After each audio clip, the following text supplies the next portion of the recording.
Today I wanted to share The Magic Ramen.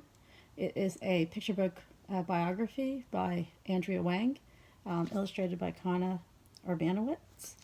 And Magic Ramen is the story of Momofuku Ando. And you might not have heard of Momofuku Ando, but you might know Cup of Noodles or instant ramen. And so this is the person who invented it. And so the first thing, just because actually my sister worked for Nissin Cup of Noodles as her first job out of college, and because there was a branch in Torrance, California, which is in Southern California. And I always thought, it's a Japanese company. I always thought he was Japanese, especially the name Ando. But then when I read the back notes, actually, he was an immigrant from Taiwan who moved to Japan in 1910. So I wonder if he is Japanese of Japanese ethnicity who immigrated to Japan from Taiwan, or if he was Taiwanese and immigrated to Japan and then took on a Japanese name. So that's like one question I have after reading this, which I'm still not sure.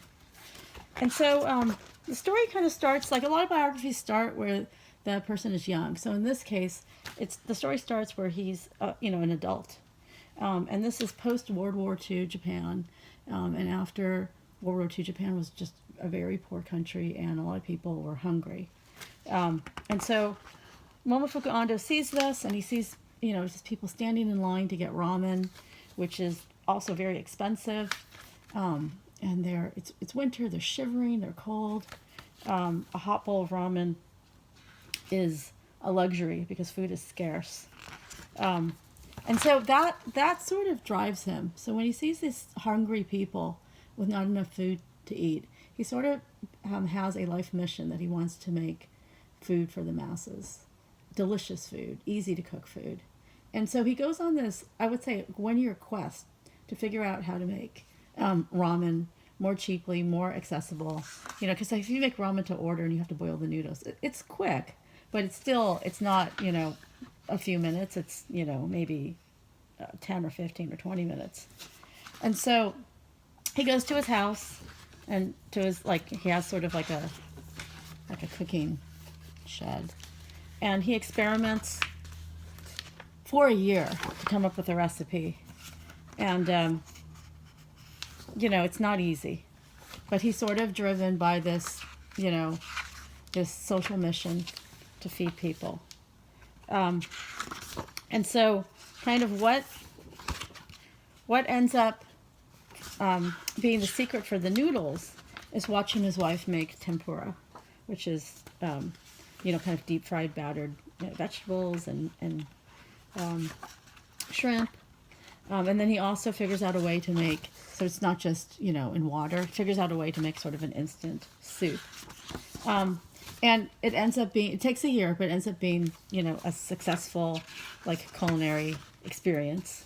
And in the beginning, actually, instant noodles is not inexpensive, probably because of manufacturing costs. But then over time, as it gets more popular, I think he figures out a way to make it less expensive. And so, his motto or his belief was that peace follows from a full stomach. And so, like in the name of world peace, this would be a great book to read.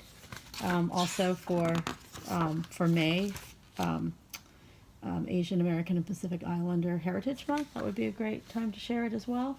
Or kind of any time. Anyone who likes ramen or soup, I think it's just a really interesting story. And then this is really more about the ramen, in the package. But then he also goes on to take that invention to make the cup of noodles, which is also popular and widely prevalent. So anyway, this is, I thought, beautifully illustrated, well told, and I liked how she chunked the story to really capture the period as an adult, about how ramen was more than just kind of a food invention. It was really around the social justice mission as well.